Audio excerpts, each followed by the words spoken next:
Proverbs 3:5-6. Trust in the Lord with all your heart, and lean not on your own understanding. In all your ways submit to him, and he will make your path straight. Greetings to you in the name of the Lord. When I was visiting a hospital the other day that was under major construction, I found myself completely lost and turned around. I recognized nothing in a hospital that I'd been in many times before, and there was not a soul in sight anywhere, no one to ask. I just preached a message about resting in God.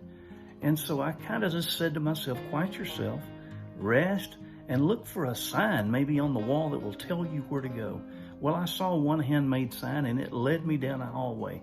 So to find guidance, I followed small handmade signs through these unfamiliar hallways, places I'd never been before. They were more like office wings other than main corridors, and I had to walk through construction clutter.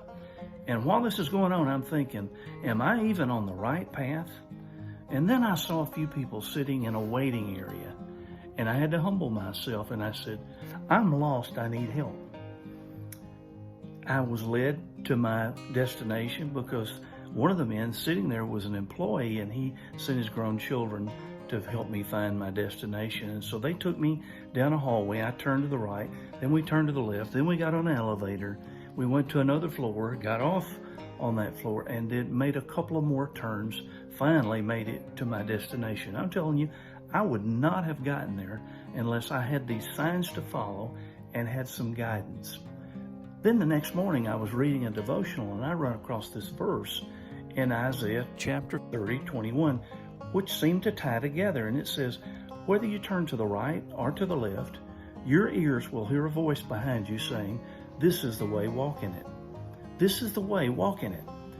Now I'm wondering now, how many people are in a construction zone in their life? You're walking through a dark place, or you find yourself in a hopeless situation, not knowing what to do. It's an unfamiliar place, and it's really kind of frightening. One of the most important things that people need now in these turbulent times, with all the distress, all the illness, and all the things that are going on in our society, this increasing evil that's everywhere, like never before, we need the ability to hear the still small voice of God.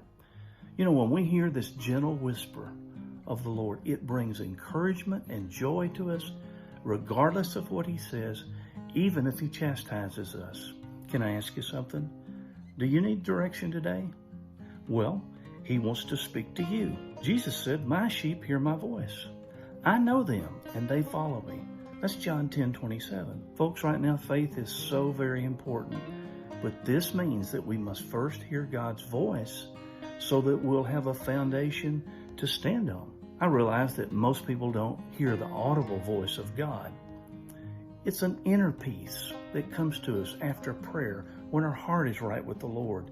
It's like what some describe as a divine impression.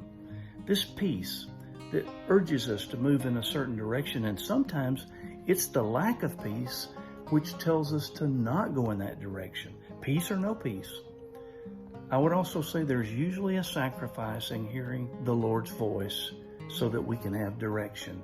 Sometimes we have to give up something to really hear God. Let me say this. If you hear a voice that says hurry, it's usually not from God. Unless your car is stalled on a train track and you hear the whistle of the engine blowing, then by all means get out and quickly get your car off the track. But in most other situations, God requires patience, and he's working something in us through a process of while we're calling upon him. God works most of the time in a slower manner. It's also important to learn to discern the voice of the Lord from the voice of our flesh. You know, in major decisions, we will need the help of other mature, seasoned believers who know the voice of the Lord, and they can really help us if we'll submit our decisions to them and ask them for prayer and counsel. Otherwise, we can be easily deceived, especially if there's an idol in our heart. That's something that we want really badly, and then we look for people to give us a green light to go ahead and do what we want to do, or we look for a sign that would help us to do what we've already decided to do. I've seen this before when people are choosing a mate are wanting to make a purchase that will keep them in debt for many years, and they really needed the counsel of others. Years ago, when I was wrestling with a call to full-time ministry, my pastor said something to me that was very profound. He said, Tony, make sure that you hear God in this matter and that you know that you're called, because there will come a time in your ministry when the only thing that you'll have to stand on is that you were called by God. Are you having trouble hearing the voice now? Maybe just to ask you, have you obeyed the last thing that the Lord asked you to do? Sometimes if our obedience is not up to date, we're not getting any more revelation because He's waiting on us to do the last thing that He told us. You may be in a situation right now that absolutely demands that you have clear direction from the Lord as to what to do. I'd like to encourage you to trust that God will direct you in His timing. You may say, well, He speaks to other people like this, or He speaks to ministers, but not me. No, God wants to speak to you. The first step in this faith is what? It's to trust that God will guide you. And then go ahead and give Him thanks for the direction in advance.